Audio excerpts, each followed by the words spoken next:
area of obstruction is decompressed. But typically, there is still stool and gas throughout the colon and rectum, which can be seen on X-ray. Complete obstructions typically have more severe symptoms, like aggressive emesis, prominent distension, full-blown obstipation, and on imaging, the bowel distal to the point of the obstruction will be very decompressed, such as this little crack representing decompressed bowel.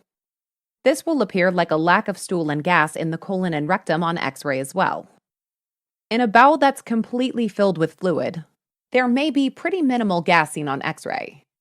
You may only see little blips of gas in a characteristic string of beads sign, kind of like these raindrops are making, as air collects along the top part of the small bowel loops.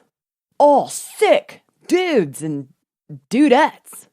I think we have the answer to our first clinical question.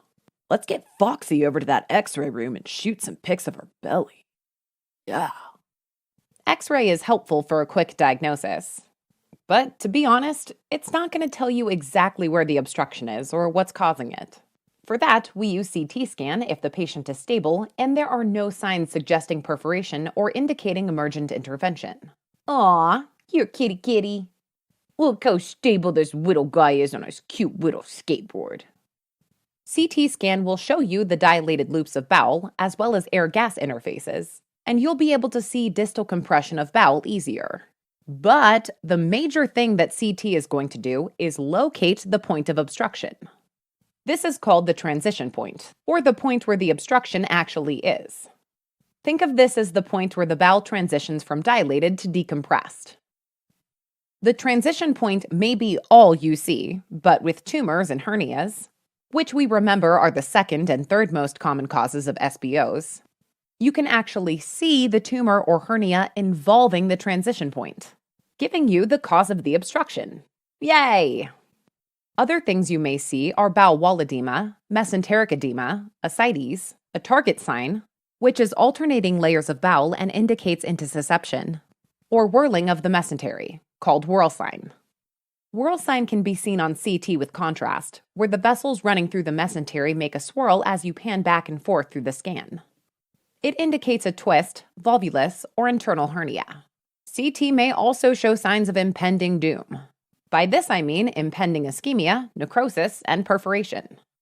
Check out this totally tubular graffiti over here as we talk about how to identify bowel wall at risk for this. The bowel wall has blood vessels running through it, and if there's an area that's not receiving blood flow, it can become ischemic. And we all know how that path ends. When blood with IV contrast goes through the bowel wall, this causes contrast enhancement of the bowel wall so that it looks lighter than surrounding tissues and thus identifiable on CT scan. And this means you can see the areas that have decreased blood flow, where the contrast isn't lighting up the wall as much.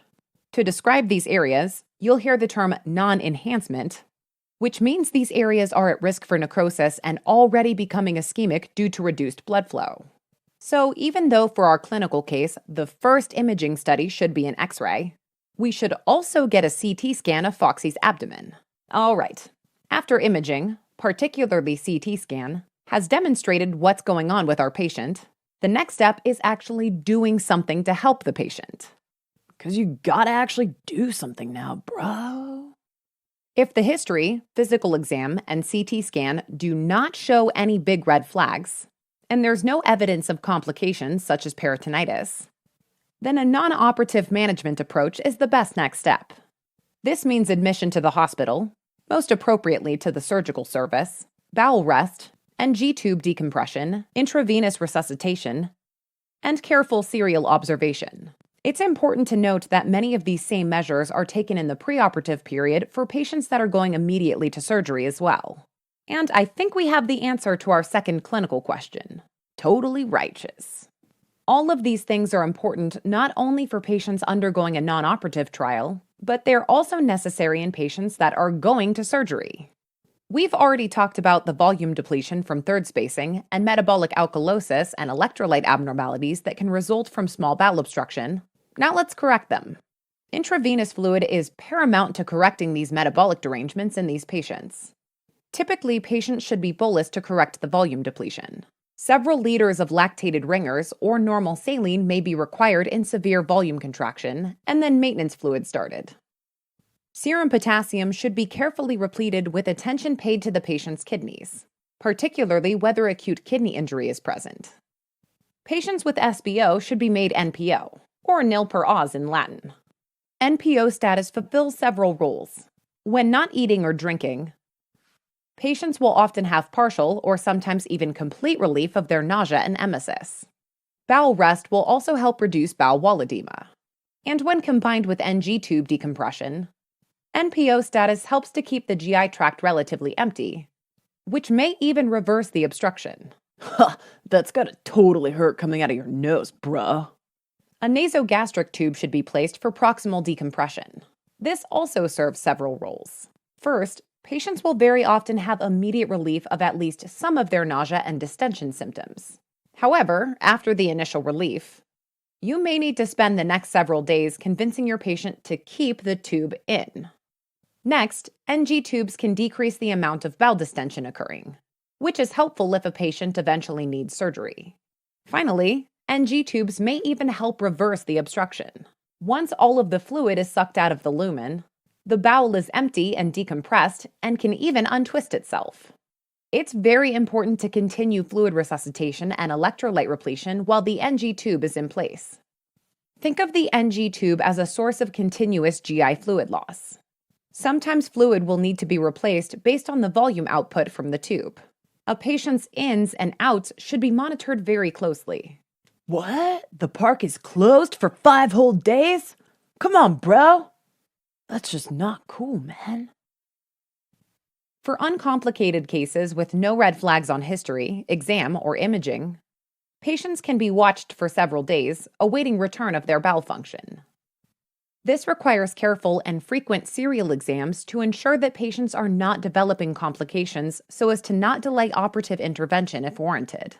However, after approximately 3 to 5 days of non-operative management, if a patient is not progressing, patients will often undergo surgical exploration, as after the 3 to 5 days, the morbidity and mortality of continued observation begin to increase. After 48 hours of observation without resolution of the obstruction, contrast imaging studies are often performed.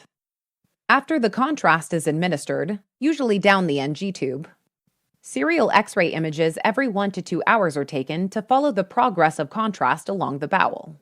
This is often called a small bowel follow-through and serves 2 roles. 1. The images show whether the contrast can make it to the bowel, and if it does, how long it takes to get there. If the contrast makes it to the colon fast, the obstruction is considered to be resolved.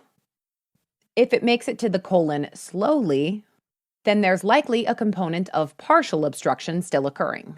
But typically, non-operative management is still appropriate. If it doesn't get to the colon within 12 to 24 hours, the obstruction is most likely complete, and most often the patient will require surgery. And 2. Gastrographin, which is the contrast of choice, is osmotically hypertonic, meaning that while it sits in the GI tract, it pulls fluid out of the edematous bowel wall and into the lumen. In many circumstances, this helps resolve the obstruction. Another effect of the fluid shift is that, once the obstruction is resolved, the fluid in the lumen can progress very quickly through the colon and into the rectum, and out of your patient as some major diarrhea, making the return of bowel function pretty obvious. Ugh, kid, get out of that stinky mud. Definitely don't be eating anything when you're in there. Ugh, gross, man.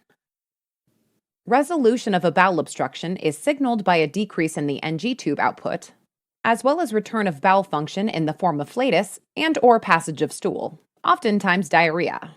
Kinda like what maybe happened with that kid over there. Typically, the NG tube is then removed, and a diet is initiated and advanced as the patient is able to tolerate. Once tolerating a regular diet and having regular bowel function, the patient can be discharged if there are no other active issues for the patient. However, it's important to remember that there are certain indications that would require urgent and emergent operative management. It's important to remember that these can develop at any time during the disease process, including when a patient is undergoing a trial of non-operative management. Just because your patient seems benign when you admit them to the hospital does not mean they'll still be the same in 4 to 6 hours. Patients need serial exams to ensure they're not developing complications that would require surgery, such as bowel ischemia, necrosis, and perforation. Dudes, get your scalpels ready. You may remember this Mexican skull symbol from our acute mesenteric ischemia videos. Remember that as ischemia develops, the patient will begin to clinically deteriorate. Abdominal pain becomes worse and, if perforation is present, may progress rapidly to peritonitis on exam. Fever and tachycardia may develop in response to the infarcting bowel wall. Leukocytosis and acidosis also develop. The patient may be hemodynamically unstable as they progress into sepsis and then into shock. While severe cases are obvious, early ischemia may be difficult to diagnose, and thus vigilant serial exams are required in high-risk patients. On imaging, perforation may be demonstrated by air under the diaphragm on X-ray. This is seen as black bubbles of air just underneath the opacity of the diaphragm, just as this kid has his black underwear on underneath his diaphragm. Although unstable patients should not get advanced imaging such as CT, it may be necessary in confounding cases. CT scan